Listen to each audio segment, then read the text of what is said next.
अस्सलाम वालेकुम दोस्तों, उम्मीद करता हूं आप सब खैरियत से होंगे। दोस्तों, आज की इस वीडियो में सऊदी अरब की कुछ ज़रूरी और बड़ी खबरें आप लोगों के साथ में शेयर करने वाला हूं, तो वीडियो को पूरा ज़रूर देखें ताकि पूरी जानकारी आप लोगों को मिले। तो आज की इस वीडियो में कई सारी न्यूज़ हैं, कई सारी यानी तकरीबन 8 से 9 अपडेट में आप लोगों को इस वीडियो में बताने वाला हूँ, जिसमें सबसे पहली अपडेट वो नकल कफाले को लेकर के है। तो देखिए, सऊदी अरब के अंदर काम करने वाले जितने भी गैर मुल्की हैं, उनमें से बहुत से ऐसे गैर मुल्की हैं जो अपनी कंपनी से दूसरी कंपनी में नकल कफाला करवाना चाहते हैं।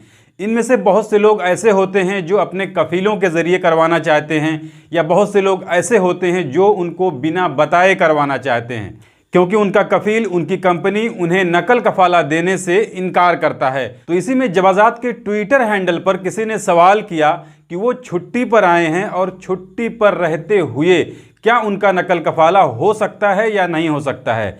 यानी सऊदी अरब से वो अपने मुल्क छुट्टी गए हैं और वो चाहते हैं कि वो अपने मुल्क से ही किसी दूसरी कंपनी में नकल कफाला करवा लें ताकि दोबारा उस कंपनी में ना जाएं। तो इस पर जवाजात का कहना है कि किसी भी गैर मुल्की के नकल कफाले के लिए उसको मुल्क में होना ज़रूरी है।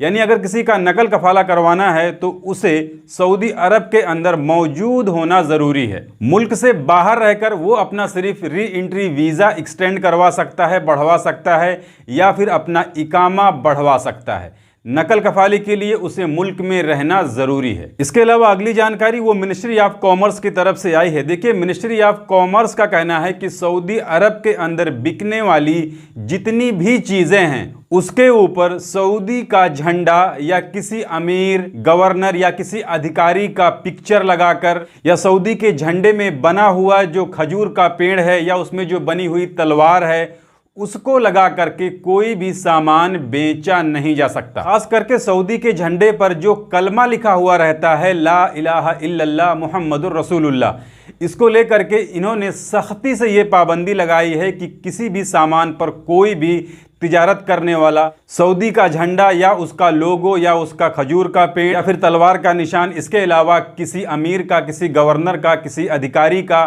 किसी का भी तस्वीर किसी भी सामान पे चिपका करके, प्रिंट करा करके नहीं बेचा जा सकता। ये कानूनन जुर्म है और इसके लिए यौमुल वतनी वाले दिन से ही तफ्तीश शुरू कर दी जाएगी।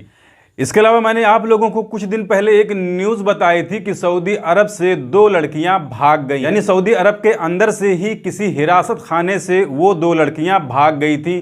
तो उन्हें जाजान के ही किसी गांव में उन्हें पकड़ लिया गया है जो एक बैन में मौजूद थी। इन्हें कुछ पूछताछ के लिए हिरासत खाने लाया गया था, लेकिन वहां से ये दोनों लड़कियां जिनकी उम्र 15 साल से कम थी फरार हो गई थी। इसके अलावा अगली जानकारी वो भी मिनिस्ट्री ऑफ कॉमर्स की तरफ से है, वजारत तिजारत की तरफ से, जिसमें उन्होंने कहा है कि अगर कोई दुकानदार, कोई स्टोर वाला आपके सामान के साथ, यानी जो चीज़ आपने उस स्टोर से खरीदी है उसके साथ में उसका बिल देने से इनकार करता है, तो उसके लिए आप क्या कर सकते हैं। जिसमें इन्होंने बताया है कि किसी भी सामान को खरीदते वक्त उसका बिल का होना ये आपका अधिकार है।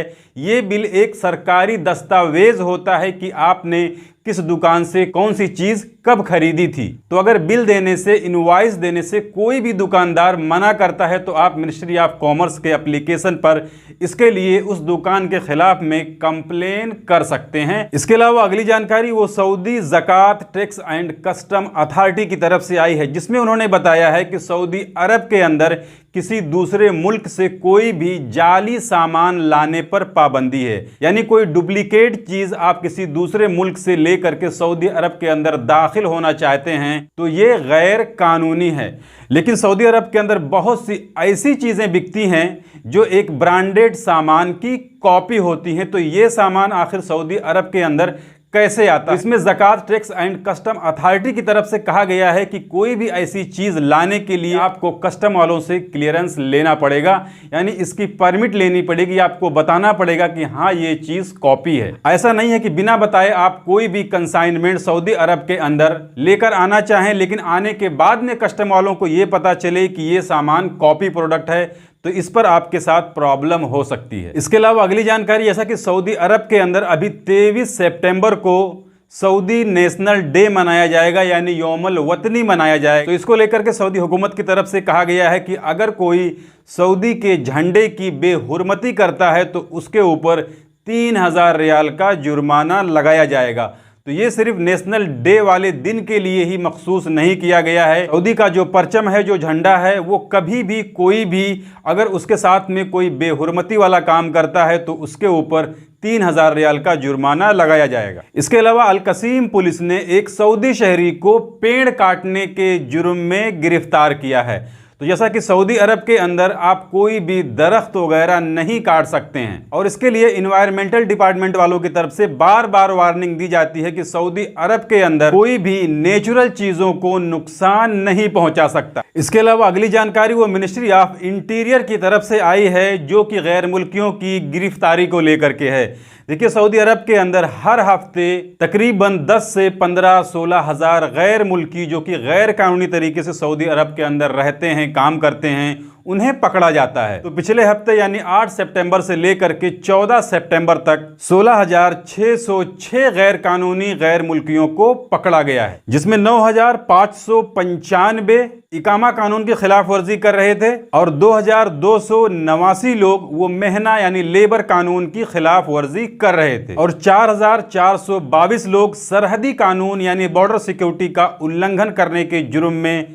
पकड़े गए हैं। इसके अलावा अगली जानकारी वो जवाजात की तरफ से है। देखिए, जिस तरीके से इकामा एक्सपायर होने के बाद में अगर कोई आदमी इकामा रिन्यू करवाता है तो उसके ऊपर पहली बार में 500 रियाल का जुर्माना लगता है। दोबारा यही गलती अगर करता है तो फिर 1,000 रियाल का जुर्माना लगता है। तो क्या इसी तरीके से पासपोर्ट एक्सपायर होने के बाद में उसको रिन्यू कराने पर किसी तरह का कोई जुर्माना लगाया जाता है या नहीं लगाया जाता है? तो इस पर जवाजात का कहना है कि पासपोर्ट एक्सपायर होने के बाद में उसको रिन्यू कराने पर किसी भी तरह का फाइनेंशियल फाइन यानी कोई जुर्माना नहीं लगाया जाता। इसके अलावा आप सभी लोगों से रिक्वेस्ट है कि आप लोग हमारे फेसबुक पेज से भी जुड़िए, जिसका लिंक इसी वीडियो के डिस्क्रिप्शन में आपको मिल जाएगा और इसका स्क्रीनशॉट भी आपको स्क्रीन पर दिख रहा होगा। तो ये थी आज की इस वीडियो में कुछ ज़रूरी अपडेट, कुछ ज़रूरी खबरें जिसे मैंने आपके साथ में शेयर कर दी।